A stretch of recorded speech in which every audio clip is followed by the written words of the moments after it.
Les questions qu'on a posées, c'était de savoir, dans le cas de la mitzvah de la Mila, Mitzvah de la Mila.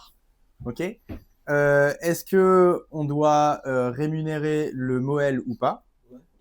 Deuxième élément, si on le rémunère, bah, ce serait combien? Est-ce qu'on doit donner, je sais pas, 100 euros, 300 euros, 700 euros? Est-ce qu'on doit donner plus ou pas?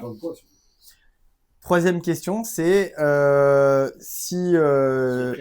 que le prix est imposé, le prix peut être imposé par le Moël, ou bien toi par exemple, tu as donné ce que tu voulais, est-ce que ça c'est considéré comme un prix déguisé ou auquel cas ou bien finalement bah t'as quand même le droit de donner ce que tu veux parce que tu estimes que ça mérite par exemple de l'argent.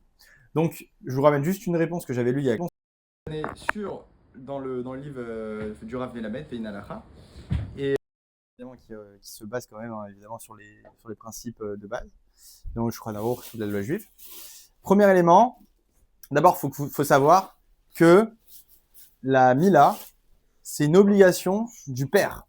C'est pour cette raison que le Moël, exactement, le Moël, il vous dit juste avant de couper, il dit attention, répète après moi, je suis ton chaliard, parce que finalement le papa il a un peu sonné parce qu'il sait qu'il doit faire là quelque part. C'est à lui là de faire la Brit Mila, de le faire rentrer dans l'alliance d'Abraham Avinu. Alors il doit lui dire je te nomme chaliard, je te nomme chaliard pour faire la Brit Mila de mon fils, exactement, à ma place. Et donc là pourquoi? Parce que finalement, sinon ça aurait été à toi de le faire. Donc ça c'est un premier élément. Deuxième élément, en principe pour une mitzvah, à part certaines, en principe le principe c'est qu'on ne fait pas payer pour une mitzvah. Donc ça veut dire que réellement, on ne devrait pas lui donner d'argent normalement à ce Moël.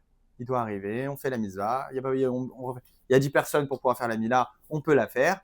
C'est pas, évidemment, il faut que ce soit joyeux. D'ailleurs, la mila, c'est une des rares occasions où c'est une seudat mitzvah. Donc c'est pour ça que c'est important, si vous avez des milotes, de faire une seudat avec du pain, parce que souvent, ouais, c'est important. Et au moins pour le père. Oui, c'est souvent le petit déj. Mais c'est important, tu demandes au traiteur qui te fait un petit coin entre guillemets, parce que les gens ils ont l'habitude d'essayer, ils vont prendre rapidement un petit truc maisonnette et ils vont partir. Mais en réalité, parce que peut-être souvent il y a le travail ou pas. Mais c'est important de toi fixer la seudat mitzvah.